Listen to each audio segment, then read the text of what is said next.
Hi everyone, how are you doing? Vamos começar hoje a nossa 7ª aula.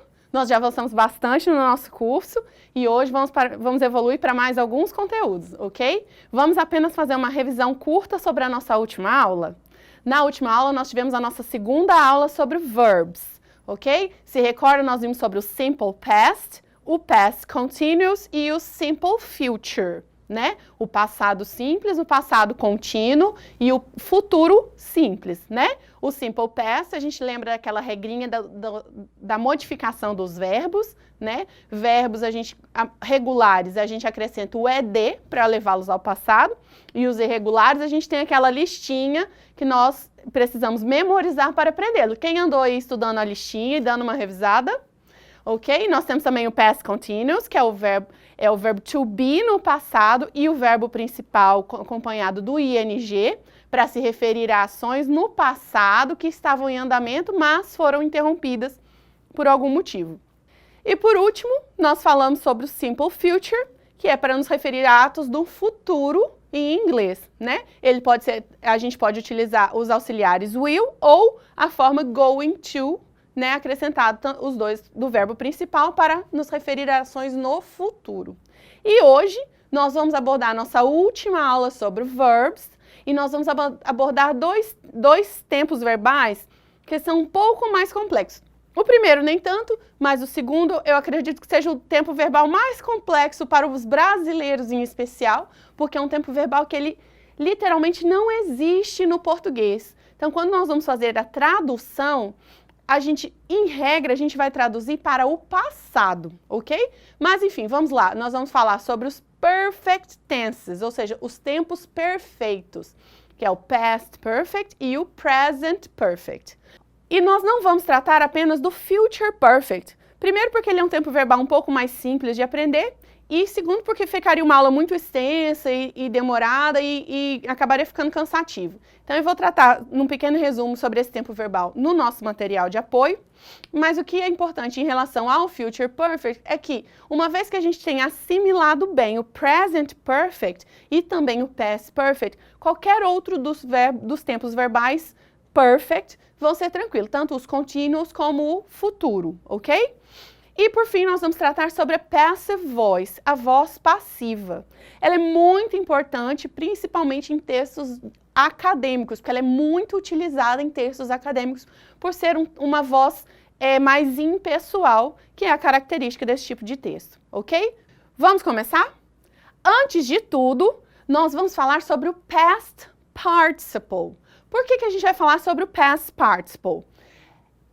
Porque qualquer dos tempos perfeitos, seja o past, o present ou o future, a gente vai usar o verbo principal no participle, no particípio. E como o past participle é formado? O past participle, primeiramente, traduzindo, seria o mesmo que o particípio no português. Então, é aquele finalzinho no português do ado, né? Acabado, ganhado, né? Ou ido também, vencido, lido, né? É aquele tempo que é um tempo verbal que indica uma certa conclusão da ação. First things first, primeiro de tudo, ok? Antes de qualquer coisa, para a gente tratar dos tempos perfeitos, nós precisamos assimilar o que é o past participle, ou seja, o particípio. O particípio no português é quando a gente acrescenta aquele sufixo ado ou ido ao verbo, né? Achado, encontrado, lido, né? Recebido. Então, é a mesma coisa, é a mesma ideia e o mesmo conceito. E ele é utilizado na composição dos tempos perfeitos, tá? E como nós formamos o past participle? Ele também, a gente vai dividir os verbos em regulares e irregulares, assim como a gente fez para estudar o passado simples. Ok? São os mesmos verbos, os verbos que são regulares e os irregulares. Com a diferença que os verbos regulares nós vamos fazer igualzinho nós fazemos no passado. A gente vai acrescentar o ed ao final do verbo. E os verbos irregulares, aquela tabelinha de verbos irregulares no passado, nós vamos acrescentar uma terceira coluna, que é a coluna do particípio, porque os verbos irregulares também vão ter uma forma própria no particípio.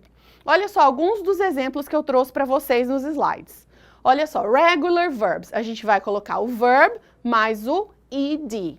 Vai ficar, por exemplo, accept, accepted, like, liked, play, played, bake, baked, identify, identified, move, moved, need, needed, return, returned, select, selected, talk, talked. Viram só? A gente simplesmente acrescentou o ed com aquelas mesmas modificações da aula passada sobre o past simple, de quando termina com y, quando tem consoante, vogal e consoante, né? A gente vai seguir aquelas mesmas regras, vai ser a mesma formação, ok?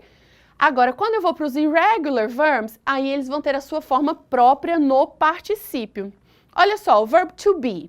Quando eu jogo ele para o passado, o be vira was. Mas no particípio ele vai ser como? Olha como está na nossa tabela, been. Então, to be, been. E o begin? No passado ele é began, mas no particípio ele fica begun, com U.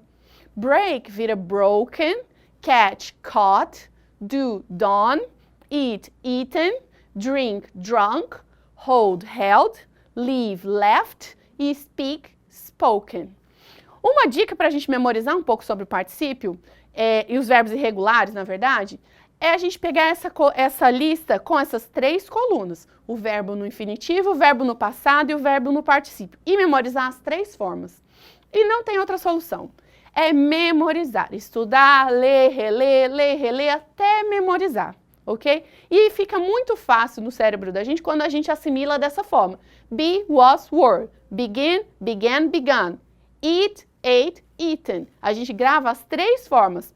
Infinitivo, passado simples e particípio. Isso auxilia muito na memorização e quando a gente vai falar, a gente na hora já fica automático e já consegue perceber qual é a forma correta naquele tempo verbal que eu estou utilizando no momento, tanto para falar como para escrever, ok? A gente fica tão comum na nossa cabeça após a gente memorizar que quando a gente vê escrito errado, a gente consegue identificar o erro com mais facilidade, ok? Então eu sugiro memorização, sugiro não, eu indico fortemente a memorização dessas tabelas que eu vou encaminhar para vocês no material de apoio, tá? Porque elas são indispensáveis para o aprendizado dos tempos verbais no inglês, em especial o passado e os perfect tenses, ok? Dito isso, vamos seguir para o nosso primeiro perfect tense, que é o past perfect. E por que eu estou começando com past e não com present, igual eu fiz com os tempos verbais simples? Porque o past perfect é muito mais fácil de assimilar. Então eu quero começar por ele, para que vocês possam compreender a ideia central dos perfect tenses, para daí, quando nós passarmos para o present perfect, que é um pouco mais complexo, a gente já ter quebrado o gelo e já estar mais familiarizado e não ter tanta dificuldade de compreensão, ok? Então, o que é o past perfect? O past perfect, ele é formado pelo verbo have no particípio, no passado, na verdade, que é o had, ok? Então, eu vou usar o had mais o verbo principal no particípio, ok? E quando que eu uso o past perfect? O past perfect, ele é conhecido como o passado do passado, porque eu utilizo ele quando eu quero me referir a uma ação que aconteceu no passado, foi concluída no passado antes de uma outra ação que também aconteceu no passado. Olha só, vejam bem essa linha do tempo. Eu tenho o xizinho azul, eu tenho o xizinho em preto e eu tenho uma linha do tempo indicando o past, o present e o future. Vamos dizer que o X azul é a primeira ação que aconteceu no tempo. O X preto é a segunda ação que aconteceu na linha do tempo. Viram que todas as duas estão antes do presente, ou seja, as duas estão no passado? Então, quando eu tenho 2 ações no passado, a mais antiga eu vou usar o past perfect. Se a gente traduzir para o português, seria aquele pretérito perfeito. Ok? A gente não usa tanto o pretérito perfeito, mas seria a tradução mais correta, ok? Olha só, vamos ver como fala o nosso slide. Usamos o past perfect para falar de algo que ocorreu antes de outro momento no passado. Em outras palavras, temos sempre 2 momentos no passado, um acontecendo antes do outro, como eu acabei de falar. O evento mais distante do presente é que será descrito pelo past perfect. E é por isso que esse tempo verbal é conhecido como o past of the past. Olha só, igual o exemplo que eu trago aqui, tem também a linha do tempo para vocês conseguirem compreender. Olha só, a frase é: She had already left home when he arrived. Olha só, nós temos duas ações. She left home e he arrived. Ou seja, ela saiu de casa, ela deixou a casa quando ele chegou. Olha só, ele chegou no passado. Ele já chegou, né? Já aconteceu o fato dele chegar. Mas quando ele chegou, outra ação já havia acontecido, que era o quê? Ela saiu de casa. O already, essa palavrinha aí entre o verbo had e o left, significa já, ok? A tradução dela é já. É uma expressão, não é cognato nem nada, então eu sei que ela é mais difícil da gente traduzir caso a gente não tenha, nunca tenha visto esse vocábulo. Então, she had already left home. Ela já tinha saído de casa. Quando, né? When? Quando ele chegou. Então, nós temos duas ações no passado. Olha só na linha do tempo. She left home é a primeira ação. He arrived é a segunda, o segundo fato, o segundo acontecimento. E agora, né? Now é o terceiro acontecimento. Agora, essas duas ações anteriores já estão concluídas. Então, a primeira ação que aconteceu no tempo vai vir no past perfect, para depois, quando eu tiver a segunda ação passada também, vir no passado simples.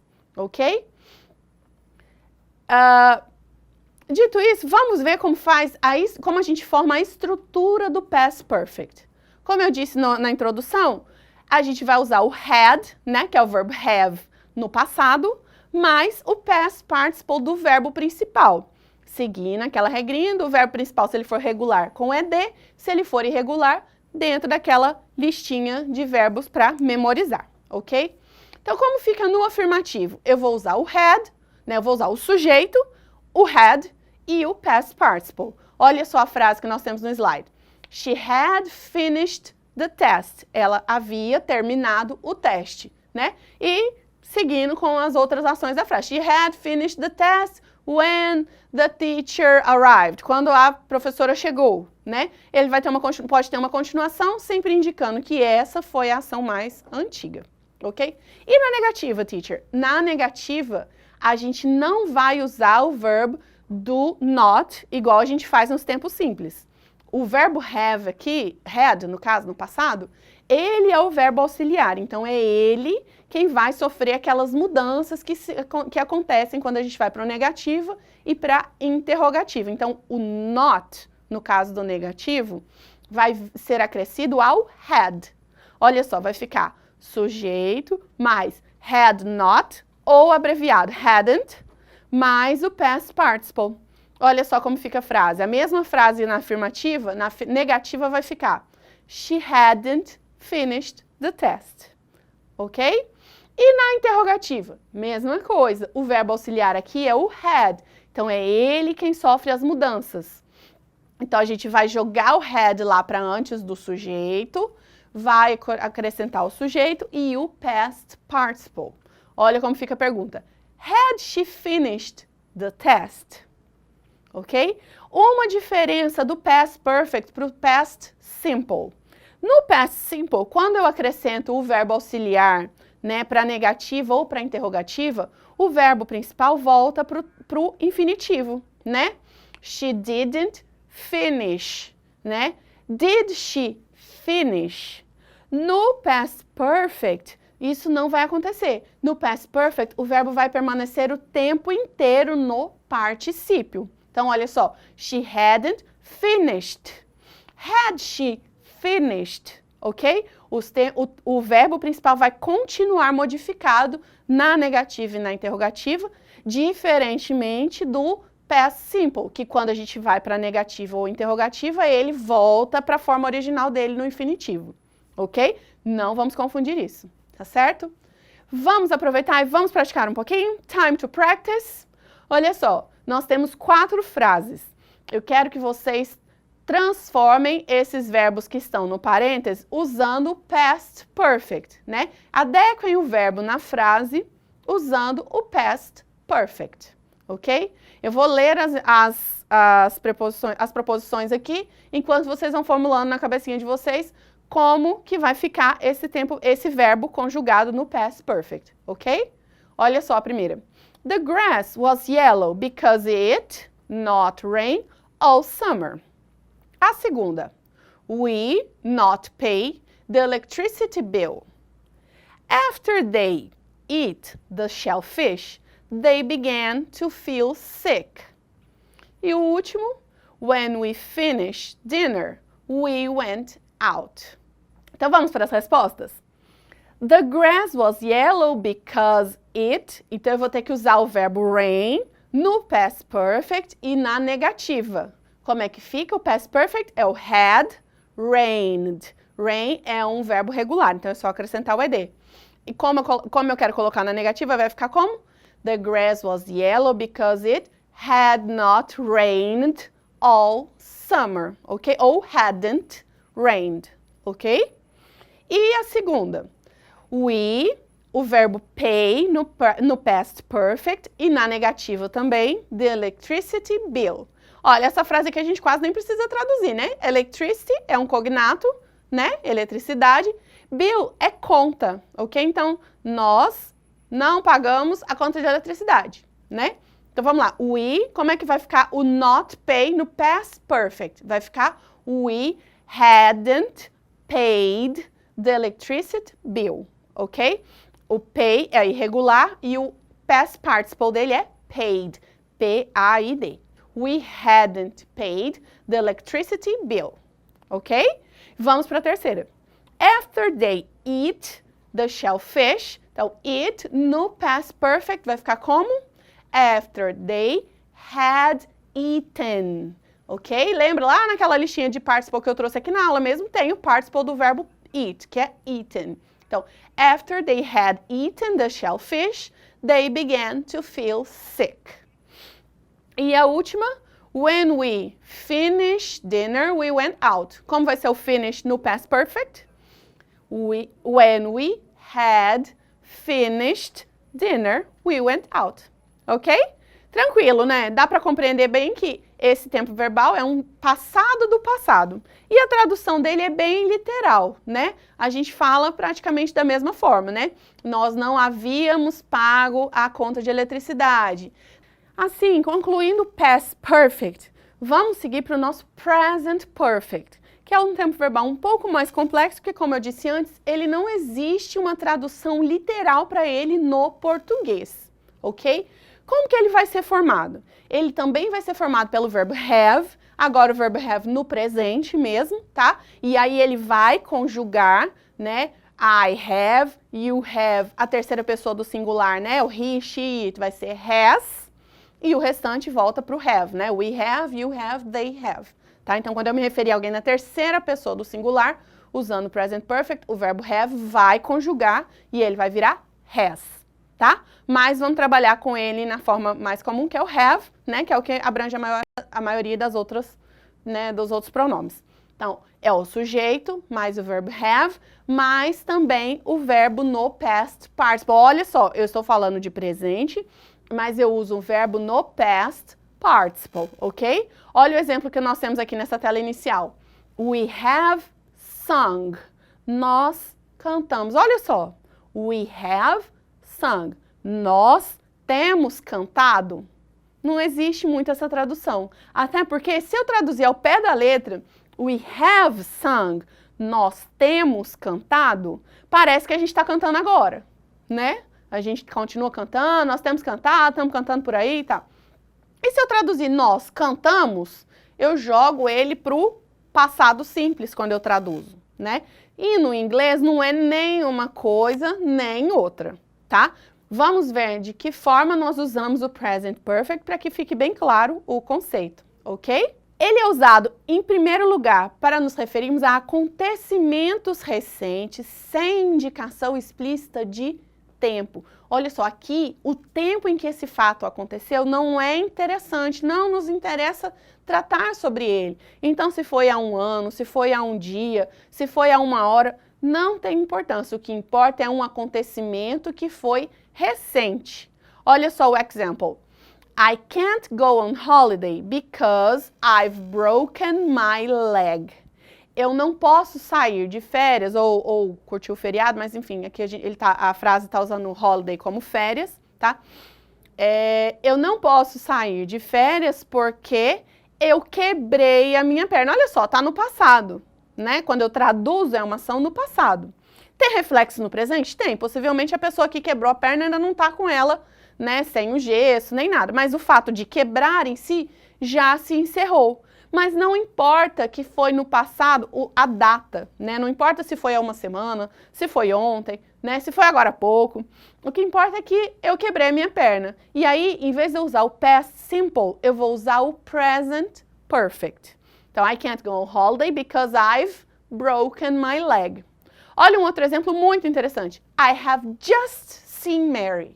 Então, eu acabei de ver a Mary. Quando eu uso just, né? Just sozinho, se você jogar num tradutor ou procurar no dicionário, just vai significar apenas, né? Mas quando eu uso no present perfect como um keyword de present perfect, ele vai significar eu acabei de, sabe? Aquela coisa assim, acabou de acontecer. I have just seen Mary, né? Não é que eu apenas vi, eu vi há poucos momentos, tá? Então, I have just seen Mary. Eu acabei de ver a Mary. É no passado, não é? Porque eu não tô mais vendo a Mary. Mas é uma coisa que acabou de acontecer e eu quero enfatizar isso, que eu encontrei com ela, acabei de encontrar, né? Não tem quando a gente às vezes encontra uma pessoa, em seguida a gente encontra uma terceira pessoa que conhece aquela pessoa anterior, a gente fala, nossa, eu acabei de encontrar com fulano. É exatamente isso. Eu vou usar em inglês, quando eu quiser usar esse tipo de frase, eu vou usar o present perfect. Eu não vou falar I saw Mary, né? Eu vi a Mary. Eu quero enfatizar que eu a vi, não quando eu a vi. I have just seen, né? Eu a vi e isso, de certa forma, traz algum impacto na minha vida ainda nesse momento. Então, por isso que eu vou usar o present perfect. Uma segunda situação em que o present perfect é usado. Acontecimentos em um tempo indefinido no passado. É um acontecimento que já se encerrou, tá? Mas que também não me importa quando ele aconteceu. O que me importa é que esse fato aconteceu na minha vida e eu posso hoje falar sobre ele. Olha os exemplos. I've traveled a lot in America. Eu viajei muito pela América. Interessa que quando eu viajei, nesse caso? Não, eu não estou interessada em dizer quando foi que eu viajei, se foi ano passado, se foi por um período de tempo. Eu só quero dizer que eu viajei. Isso é um fato que modificou o meu presente, né? Porque eu poderia ser uma pessoa que não viajou e eu sim tenho a experiência de ter viajado pela América. Então, I've traveled a lot in America. Quando eu quero me referir a experiências, acontecimentos passados, mas que ainda me interessa falar sobre eles no presente, né? É um fato que indiretamente impacta o presente, eu vou usar o present perfect, ok? Então, I've traveled a lot in America. Olha outro exemplo. Paul has never read War and Peace. Olha só, o Paul seria uma pessoa muito diferente na vida dele, ou não, se ele já tivesse lido o livro War and Peace, né? Guerra e Paz. Mas ele nunca leu. Então, o presente dele é de uma pessoa que nunca leu War and Peace. Então, nesse caso, eu vou usar o present perfect. Tá? É um acontecimento num tempo indefinido no passado, que traz um certo impacto na realidade atual, ok? Um outro uso do present perfect é para acontecimentos em um tempo indefinido no passado, com também consequências no presente. Olha só, diferenciando um pouquinho daquele anterior. O anterior eu falei que traz consequência no presente, mas no sentido de que ele alterou a realidade de hoje, né? Aquele acontecimento passado alterou o fato como é hoje. É um fato que já aconteceu, que já foi concluído, mas que sem esse acontecimento passado, o meu presente seria diferente, né? Nesse agora, eu estou me referindo a um fato que aconteceu no passado e que traz consequências no presente, mas que pode, que inclusive ainda é presente, ainda é contemporâneo. Olha só, I've twisted my ankle. Eu não falei quando foi, mas quando eu uso o present perfect, dá a entender que o fato de eu ter torcido o meu tornozelo, I've twisted my ankle, ainda me traz consequências. Meu tornozelo ainda dói, talvez eu ainda esteja com ele imobilizado, né? Talvez eu esteja mancando. Então, é por isso que eu vou usar o present perfect. Porque não me interessa quando foi que eu torci meu joelho, né? Meu tornozelo, né? I twisted my ankle last week. Eu torci meu tornozelo semana passada. Agora, quando eu falo I've twisted my ankle, geralmente eu uso, aqui eu trouxe uma frase simples, né?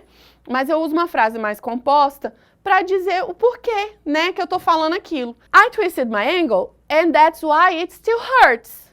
Ok? Olha só, eu torci meu tornozelo e é por isso que ainda dói, né? Então eu uso um fato no presente e falo de um fato que aconteceu no passado, mas que ainda impacta o meu presente.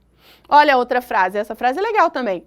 I've bought myself a car. Eu comprei para mim um carro. Olha que legal, eu ainda tenho carro. Então é por isso que eu vou usar o present perfect. Eu comprei sei lá quando, semana passada, mês passado. Ou então eu posso estar contando uma história, o que eu fiz e comprei aquele carro, né? Ah, aconteceu isso e aí eu fui lá e comprei um carro para mim, né? Mas possivelmente eu ainda tenho esse carro, né? Então ela traz consequências no presente. E é por isso que eu vou usar o present perfect e não o simple past, tá? Porque ele traz consequências no presente. E o último uso a gente vai usar em situações que tiveram início no passado e continuam até o momento presente, tá? São ações que não só começaram, concluíram e impactam o meu presente, como elas ainda estão em andamento, ok? Olha só, I've lived here for the past 10 years. Então, eu morei aqui pelos últimos 10 anos. Então, há 10 anos atrás eu me mudei e eu comecei a morar nessa casa, né, nesse local. E eu venho morando nessa casa pelos últimos 10 anos e continuo morando. Então é um fato presente, eu moro aqui ainda, eu não me mudei, não pretendo mudar, só estou querendo dizer que tem 10 anos que eu estou morando aqui. Então quando eu quero dizer que tem 10 anos que eu estou morando aqui, o que eu falo? Eu não vou usar I am living here, eu vou usar I have lived here for the past 10 years. Ok? Olha um outro exemplo, também relacionado à casa. We have had this flat since 1985. Só um adendozinho que, inclusive, num outro exemplo eu deixei de mencionar. Existem algumas palavras que no inglês britânico eu uso uma coisa e no inglês americano é outra. Flat é uma delas, tá? Em inglês eu posso usar apartment ou flat. Os dois eu vou me referir à mesma coisa, que é apartamento, tá? Assim como holiday, no inglês britânico, ele tanto serve para feriado como para férias. No inglês americano, férias, eu vou usar vacations e holiday vai ficar exclusivo para feriados, ok? Então, nesse sentido, vamos voltar para o nosso exemplo de agora. We have had this flat since 1985. Então, nós compramos o apartamento quando? Em 1985, ok? Continuamos sendo proprietário, então é presente o fato de que nós temos esse apartamento, é um fato que ainda é atual. Então, we have had this flat since 1985. Nós possuímos, né, esse apartamento desde 85. Olha só, se eu traduzir para o português, nós possuímos esse apartamento. Eu estou usando no presente, né? Mas é um fato que começou lá no passado, por isso que eu uso no inglês o present perfect. Ok? E vamos para a estrutura do present perfect. Na afirmativa, eu vou usar o sujeito, o verbo have ou has, né? A depender da pessoa, se for a primeira, segunda do singular ou as pessoas do plural, eu vou usar have. Se for a terceira pessoa do singular, eu vou usar has. Então, sujeito, have ou has, mais o verbo no past participle. Olha a frase que eu trouxe aqui. I have tried sushi.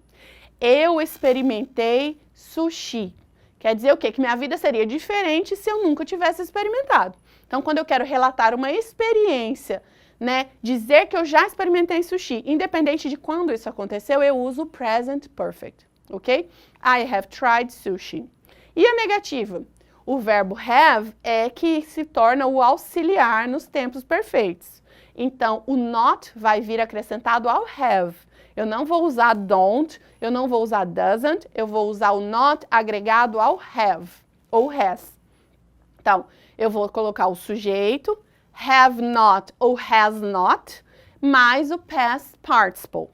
Então, vai ficar I have not tried sushi, tá?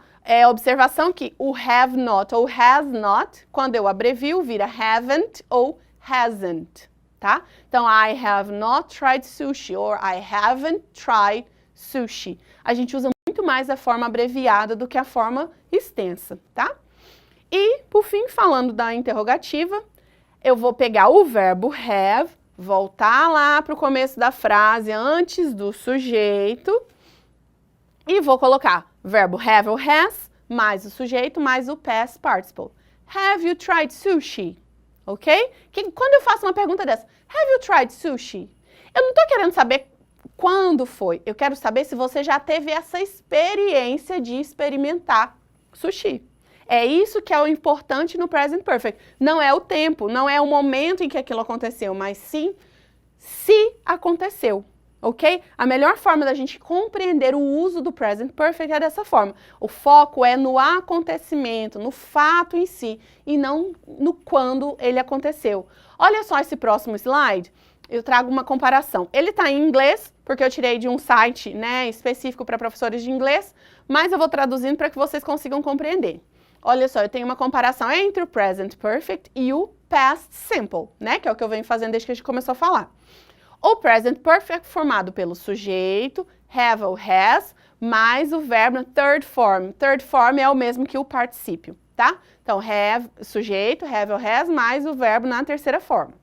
E o past simple é o sujeito mais o verbo com ed ou, se ele for irregular, conjugado da forma irregular.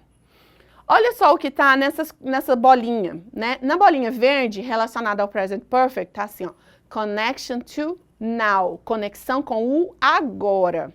E o past simple não tem conexão com o agora. Quando eu falo conexão com o agora, não significa que é uma coisa que está acontecendo ou que não foi concluída. Significa que aquele fato tem relação com o momento presente, tá? E o passado não tem relação com o momento presente. No connection to now. E a segunda, no quadrinho, né? Tipo um balãozinho, né? No roxinho tá assim, ó. Not concerned with when. E o azulzinho, concerned with when. Então, não se importa com o quando, né? E o azulzinho diz que se importa com o quando. Então, no passado, o quando é mais importante. No present perfect, o quando não tem importância, tá? Olha os exemplos. Present perfect. Quando alguma coisa aconteceu, não é importante. When something happened is not important. Olha a frase. I have seen the Eiffel Tower. Olha só, eu quero dizer que eu vi a Torre Eiffel, eu já fui lá, eu já vi, não me interessa quando. Se eu quiser dizer quando, eu vou usar o past simple. Olha só, I saw the Eiffel Tower in 2007. Olha só, aqui me importa a data em que eu vi a Torre Eiffel. Então, eu vou usar o past simple. Em vez de colocar have seen, eu vou usar saw. Porque o verbo see, né, que é ver, é um verbo irregular, ele muda. Olha só, nós temos see na forma infinitiva, no passado saw e no particípio seen. Por isso que é importante memorizar a listinha, tá? Seguindo. Por períodos de tempo não concluídos. E no passado vai ser for finished time periods, por períodos de tempo concluídos, terminados. Olha o exemplo. I have eaten 10 pizzas this week. Eu comi 10 pizzas essa semana. Não tem tanta conexão com quando, mas tem muita importância no hoje, né? Porque eu quero dizer que essa semana, né? Ela está acontecendo a semana ainda. Eu comi 10 pizzas. Comi hoje? Não. Mas eu comi nessa semana que ainda não concluiu. So, I have eaten 10 pizzas this week. E se eu quiser usar no passado, eu quero falar sobre a semana passada. Aí eu vou usar o past simple. I ate 15 pizzas last week. Rapaz, tem que ter estômago, né? E o último tópico aqui. For achievements, accomplishments and experience. Então, para conquistas, né? E experiências. I have written 2 books and run 6 marathons, but I have never climbed a mountain. Olha só, eu escrevi 2 livros. Rapaz, a pessoa que fez isso é boa. Ela escreveu 2 livros, correu 6 maratonas, mas nunca subiu uma montanha. Bom, pelo menos uma montanha eu já subi, nunca corri maratona. Se monografia contar como livro, eu já escrevi algumas. Então, I have written 2 books and run 6 marathons, but I have never climbed a mountain. Aqui eu tô falando dos meus das minhas conquistas, né, das coisas que eu alcancei e das minhas experiências. Eu já escrevi 2 livros. Quando eu escrevi, não importa nesse caso. Quando eu corri as 6 maratonas, também não importa. E quando eu pretendo subir a montanha, também não me importa, né, se eu pretendo ou não. Só estou dizendo das minhas experiências. No inglês, no passado, né, eu vou falar sobre coisas passadas, né, eu não vou falar tanto sobre experiências, aquilo que modificou o meu presente, né, a pessoa que eu sou hoje e tudo mais. Eu só vou falar sobre coisas que aconteceram no passado. Olha só, I was born in England and grew up in Germany. Eu nasci na Inglaterra e cresci na Alemanha. I played the piano for 10 years, but I hated it. Eu toquei piano por 10 anos, mas eu odiava isso, ok? Então, assim, o passado eu vou falar sobre coisas que realmente já concluíram e que, por exemplo, o fato de eu ter nascido, né, no caso, a pessoa que ter nascido na Inglaterra, eu não nasci na Inglaterra, eu sou bem brasileira, mas I was born in England. É interessante, impacta o meu presente de uma certa forma, sim, mas é um fato que aconteceu e que para muita gente às vezes não tem tanta importância, porque nesse caso ele nasceu na Inglaterra, mas cresceu na Alemanha. Então, às vezes, é uma pessoa que tem mais ligação até com a Alemanha do que com a Inglaterra. É um fato passado, né? Quando eu quero falar de experiências, eu uso o present perfect, ok? Então, essa é a visão mais central e principal do present perfect. Se tivéssemos mais tempo, nós ficaremos aqui, acho que pelo menos mais umas 10 aulas falando sobre ele, memorizando, mas nós infelizmente não dispomos de todo esse tempo. Então, eu tentei passar para vocês uma visão mais geral do assunto, né? A principal diferença dele para o past simple e a principal diferença também dele para o português, que é um tempo verbal que não existe uma tradução direta para o português, tá? É um tempo verbal que não existe uma tradução literal. Como eu expliquei, quando eu vou traduzir, geralmente eu jogo para o passado, para o pretérito imperfeito, né? Mas eu não vou traduzir, é muito difícil, inclusive, eu traduzir para o presente. Mas eu tenho que lembrar que quando eu quero falar de ações passadas que impactam o presente, eu vou usar o present perfect e não o past simple, ok? Por fim, antes da gente terminar os perfect tenses que eu trouxe aqui, que são past e o present, eu quero trazer as keywords, são aquelas palavras que indicam que a frase está, o verbo daquela frase vai estar no present perfect ou no past perfect. São as mesmas, tá? Tanto no past perfect como no present perfect, eu posso usar essas keywords, tá? O que vai depender é o contexto da frase, né? De um modo geral, para eu ver se aquele verbo está no past ou no present, ou se eu precisar completar a frase, se eu vou completar com present ou past, tá?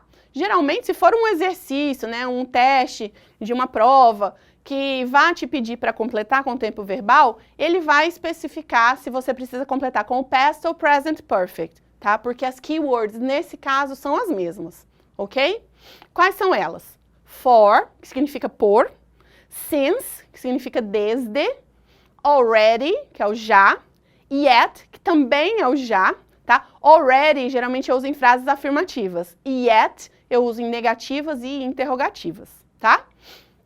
Just, que é o apenas, ou é aquele que eu expliquei naquele exemplo, né, do acabei de, né, acabei de ver, então just, né, just traduzido, né, pura e simplesmente significa apenas, mas quando eu uso no present perfect ou past perfect, e eu coloco, né, I have just found my cell phone, né, eu acabei de encontrar, o just vai vir nessa tradução, tá, do acabei de, né, ever, que é alguma vez, never, que é nunca, tá, recently, que é recentemente, lately, que é ultimamente, once, twice, 3 times.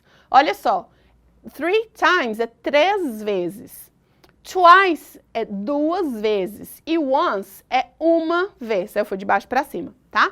Então, once, quando eu quero falar assim, que eu fiz alguma coisa uma vez, né, uma única vez, once. Ah, eu vou chamar, estou te chamando pela segunda vez.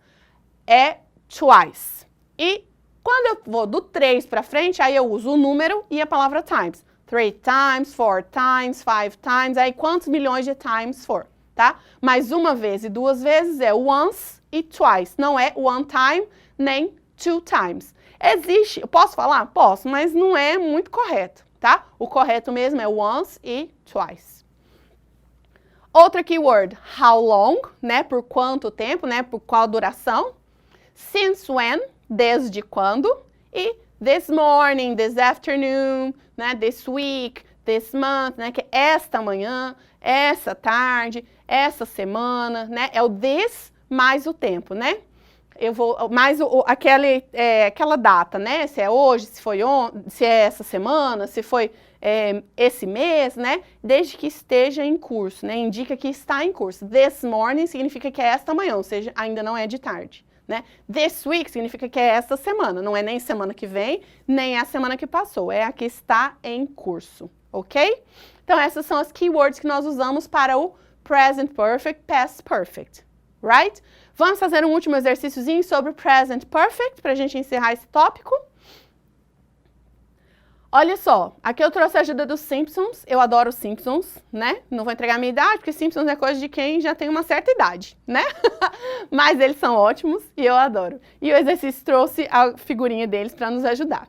Então, olha só, o primeiro exercício já está respondido como exemplo. Então, aí eu quero usar o verbo play no present perfect. A frase é he play already computer games. Então, eu vou usar he has already played computer games, tá? O verbo que está no parêntese, eu conjuguei ele no present perfect. Vamos para o segundo, então? She is hungry. She, aí o verbo que eu vou usar é o eat na negativa, tá? She is hungry significa que ela está com fome. Hungry é o adjetivo usado para fome, tá? A pessoa que está faminta. Então, she is hungry. She not eat anything yet. Ela não comeu nada ainda, tá? Então, she has not eaten anything yet. O terceiro, né? Esse que tá a Marge com o baby. Aí o verbo aqui é meet, né? No particípio met. Então, he has just met his mother in the supermarket. Ele acabou de encontrar sua mãe no supermercado. Já dei a resposta, né? Vamos para o próximo. Today, aí eu vou usar o verbo make, né? Que é o que está entre parênteses. Already my bed. Então, hoje eu já minha cama. O make é fazer, né? Então, no caso, fazer a cama, né? A gente não usa em inglês arrumar a cama, né? A gente usa make the bed, tá? Então, today I have already made my bed, né? Hoje eu já arrumei minha cama. Vamos, mais alguns? Vamos nessa atividade que tem a Marge. She phoned her daughter recently. Ela telefonar, né? Sua filha recentemente. Como é que a gente vai colocar uma pergunta no present perfect? Eu vou usar o has, né? Porque é uma terceira pessoa. Então, has she phoned her daughter recently? Ok? E esse aqui do Bart. Bart é impossível, né? I, entre parênteses, break just an old toy. Eu, aí o verbo quebrar, just, né? Acabei de um brinquedo velho, an old toy. Né? Lembrando que o adjetivo vem antes do substantivo no inglês. Então, é um velho brinquedo, a gente traduz melhor como brinquedo velho. Então, I have just broken an old toy. E o último, né? We take just a picture. Né? Nós acabamos de uma foto, né? Picture, uma foto. Então, we have just taken a picture, tá? Nós acabamos de tirar uma foto, ok? Com isso, nós concluímos sobre o present perfect e os tempos verbais principais mais ocorrentes na língua inglesa, tá? Lógico, o tempo verbal vai depender do momento a que eu quero me referir, mas os mais comuns, principalmente em textos mais formais, eu abordei todos, tá? Temos o future perfect, mas a ocorrência dele não é um tempo verbal tão assim utilizado, né? Nós temos os perfect continuous, tá? Que são aquelas ações, por exemplo, past perfect continuous, é aquele mesmo princípio do past of the past, mas era uma ação que estava acontecendo e que a segunda veio e interrompeu, né? Present perfect continuous.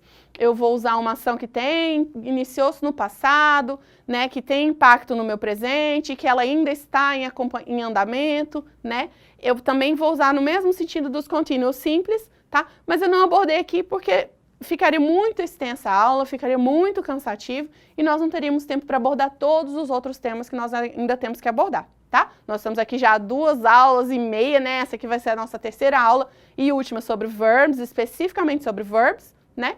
Então é por isso que eu escolhi os principais tempos verbais e os outros eu vou mandar para vocês no material de apoio um resumo sobre esses tempos verbais, mas infelizmente nós não vamos conseguir abordá-los todos aqui por questão de tempo mesmo, tá? Eu espero que vocês compreendam, mas estou sempre à disposição para qualquer dúvida, tá certo? Por fim, vamos então começar a passive voice. Passive voice também é um certo tempo verbal, né? É uma forma verbal, tá? Ela é uma voz, é a voz passiva, né? É uma voz verbal. Qual é a diferença da passive voice para active voice, que é a voz ativa? Olha só, eu trouxe no slide para vocês um desenho para ficar bem claro, tá?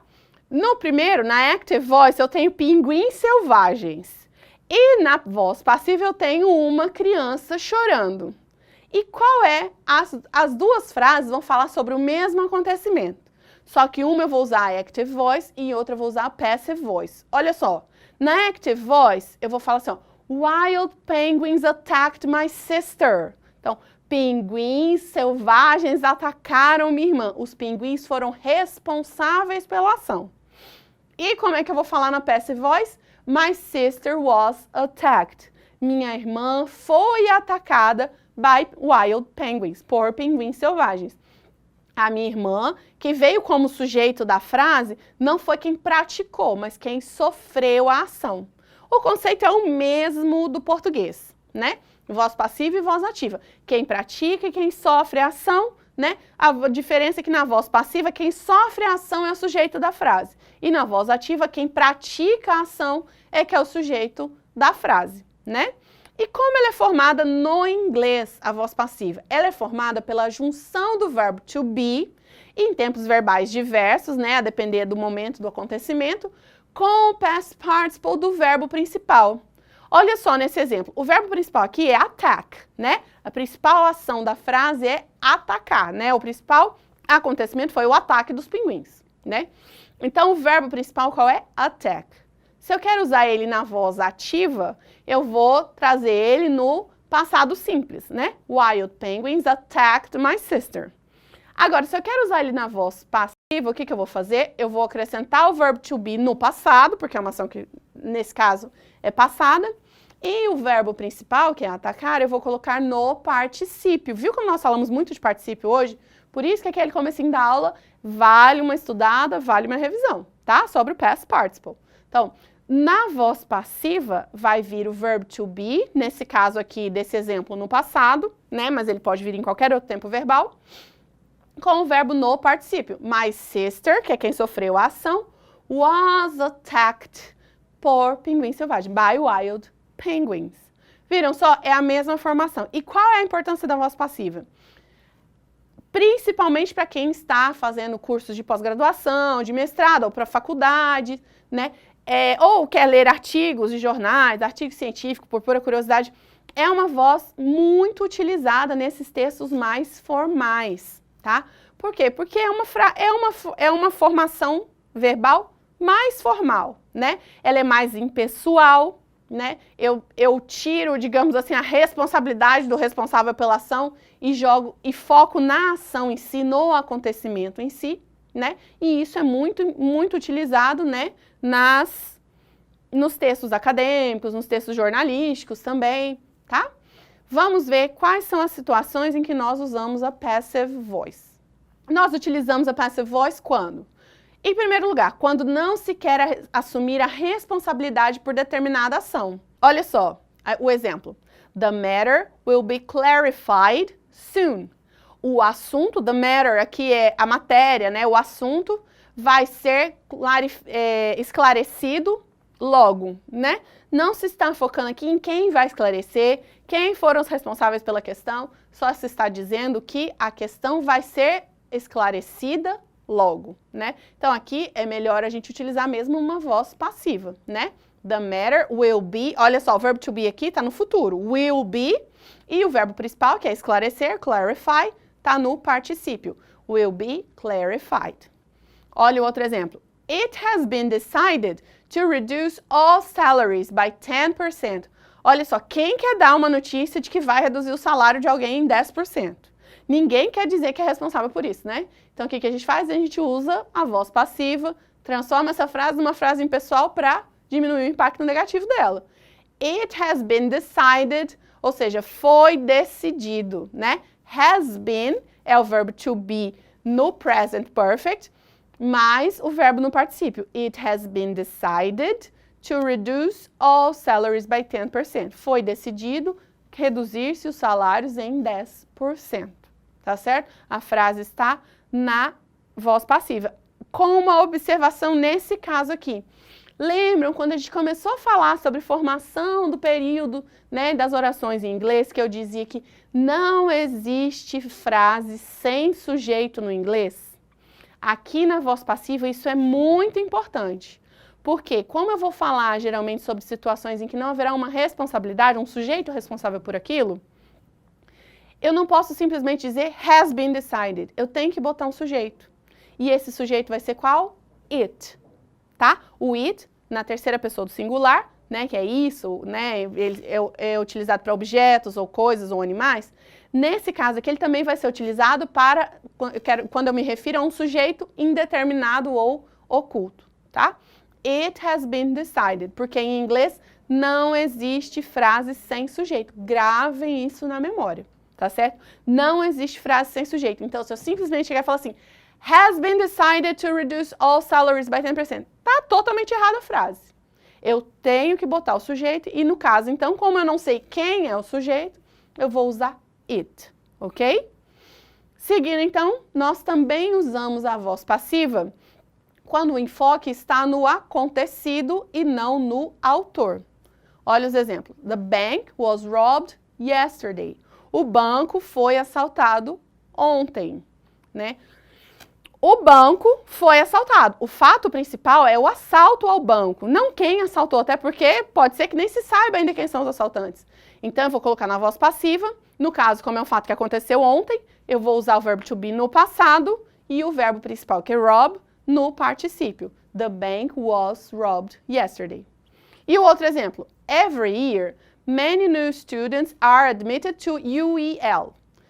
Não sei o que é essa sigla, tá, gente? Eu confesso que esse exemplo aqui eu tirei do livro que eu estava usando para preparar a aula e eu não sei bem o que significa, mas possivelmente é uma universidade, tá?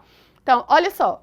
Todo ano, muitos novos alunos são admitidos na UEL, ok? Então, muitos novos estudantes, muitos novos alunos são admitidos, are admitted, ok? Tá no presente, é um fato que acontece todo ano, o verbo to be vem no presente, are, e o verbo principal, admit, está no particípio, certo? E o terceiro uso, eu vou usar a voz passiva quando eu quero evitar sujeitos vagos, como alguém, ninguém, todos, eles. Então, ao invés de dizer assim, alguém fez isso, ninguém vai ajudar, né? Todos estão preparados, eu vou usar a voz passiva, tá? Olha só o exemplo. The form has to be signed. Eu não vou dizer assim que todo mundo tem que assinar o formulário. Fica mais formal se eu disser assim, o formulário precisa ser assinado. Então, the form has to be signed, né? To be, no presente, sign, particípio, né? Aqui o verbo has, ele não tá como present perfect, tá? Ele tá vindo como uma conjunção verbal. Tem que ser, né? Então, has to be signed, tá? E o último exemplo, English is spoken here. Em vez de eu falar assim, ó, todo mundo fala inglês aqui, eu falo assim, inglês é falado aqui, né? Geralmente isso num curso de inglês, sempre vai ter uma plaquinha dessa. English is spoken here, porque ninguém fala português. Na escola onde eu estudei no Canadá, inclusive na escola de idiomas, havia uma caixinha assim pra gente colocar moeda. Cada vez que alguém não falasse inglês, a gente tinha que botar a quarter, né, que é 25 cents. E nisso daí a gente começava a ficar esperto e não falar mais, porque dói no bolso, a gente se vira, né? Então, English is spoken here, né? Inglês é falado aqui, passive voice, tá? Por fim, eu trouxe um quadro com a diferença da active para passive voice de acordo com o tempo verbal. Olha só. They take, eu vou ter present simple, present continuous, present perfect. Depois os past. Past simple, past continuous, past perfect. Future, be going to, né? Que é o verbo usando going to. Aqui eu tô tendo future com will, future com going to e o future perfect. Olha só. They take the photos. Como é que fica na voz passiva? The photos are taken. Na voz ativa, they are taking the photos. Passive, the photos are being taken. Present perfect, they have taken the photos. Na passive voice, the photos have been taken. Tá vendo que o verbo take, na voz ativa, ele vai sofrer modificações conforme o tempo verbal. Na voz passiva, ele vai ser sempre no particípio, taken. Quem vai mudar é o verbo to be, né? Em cada tempo verbal, o verbo to be vai se apresentar de alguma forma. They took the photos were taken. Quem mudou foi o verbo to be. They were taking the photos were being taken. They had taken the photos had been taken. They will take the photos will be taken. They are going to take the photos going to be taken. They will have taken the photos will have been taken. Ok? Então, prestem atenção que naqueles tempos verbais em que há já o uso do verbo to be como auxiliar, quando eu jogo para a voz passiva, eu vou dobrar o verbo to be, tá? Eu vou usar o verbo to be naquele tempo verbal, mais a conjugação que ela impõe. Por exemplo, present perfect, né? Have been, né? Eu vou ter have taken, eu vou ter have been taken, tá? Porque eu vou ter o have, o verbo to be e mais o taken. Aí o verbo to be, nesse caso, também vai para o particípio, né? No present continuous, eu vou ter já o verbo to be, né? Da voz passiva no presente. E aí eu vou ter o verbo to be do continuous, que é com ing. The photos are being taken, tá? Quem vai sofrer a modificação do tempo verbal é o verbo to be, tá? Ainda que em alguns casos ele venha duplicado, como por exemplo no present continuous, nos continuous tenses, né? No past continuous, né? No going to be going to, né? Are going to be, né? Ele vai vir às vezes duplicado, mas é assim mesmo, tá certo? Então assim nós temos a passive voice, ok? Então, para a gente finalizar, vamos fazer uma atividadezinha, transformando a voz ativa em voz passiva ou ao contrário, conforme o exercício pedir, tá certo? Olha lá, na voz ativa eu tenho the car ran over the ball. Aí no exercício de baixo eu tenho na voz passiva the cat was rescued by the firefighter. No de baixo eu tenho na voz ativa the students held a study session. E o último é uma voz passiva, the song is being sung by Alex. Vamos então transformar a voz ativa para a voz passiva. Olha só, the car ran over the ball. O carro passou por cima da bola. Como é que eu vou falar na voz passiva? O sujeito, né? Quem sofreu a ação vai virar o sujeito. Então, quem sofreu a ação no caso foi a bola, né? Então, ela vai virar o sujeito na voz passiva. The ball was run over by the car. E de baixo, na voz passiva, nós temos the cat was rescued by the firefighter. Quem praticou a ação?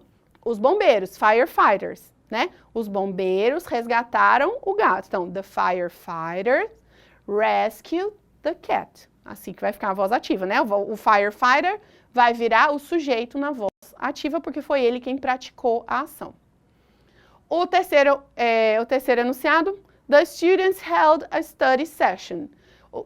Quem sofreu a ação, né? Qual foi a ação sofrida no caso? Uma sessão de estudo foi conduzida pelos alunos, né?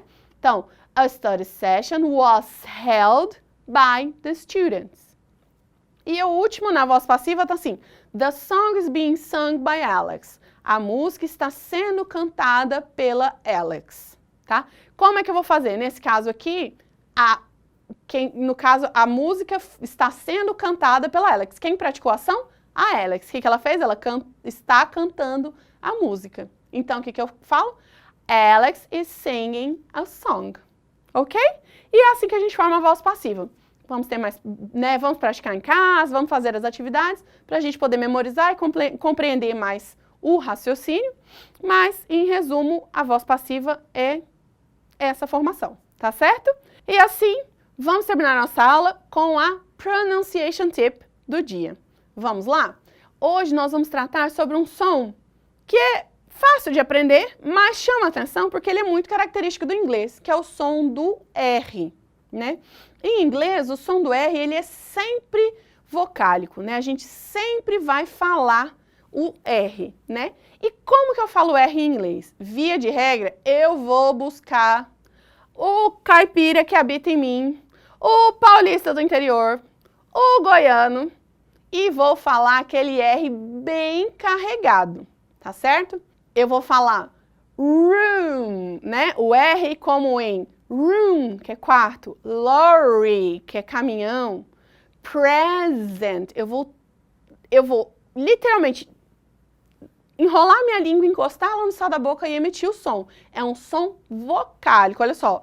R is a voiced sound, é um som vocálico, eu falo sempre o R. Não vai existir aquele R mudo, né? Igual a gente tem alguns outros sons que são mudos, né? Como, por exemplo, o schwa, né? Da última aula, que era um som quase mudo, quase não pronunciado, bem preguiçoso, bem tranquilo, né? O R já é o oposto, é um som forte, sempre pronunciado, tá? Com uma exceção aqui, que eu vou falar para vocês, do inglês britânico, tá? O inglês britânico, algumas palavras terminadas em R, que são muito raras, mas terminadas em R, aí o britânico não fala tão acentuado, mas ele fala, tá? Não existe R não silencioso no inglês, tá? Olha os exemplos que eu trouxe aqui. O som mais comum, né, e algumas exceções com o R, né? Olha só, o R simples, red, travel, tanto no começo da palavra como no meio. Red, travel, né? Quando eu tenho dois R's, eu também vou falar sorry, borrow, ok? E quando eu tenho WR, eu também vou falar o som do R. O W é que praticamente não vai ter som, vai ser right, wrong, ok? O R eu vou sempre fazer esse R, tá?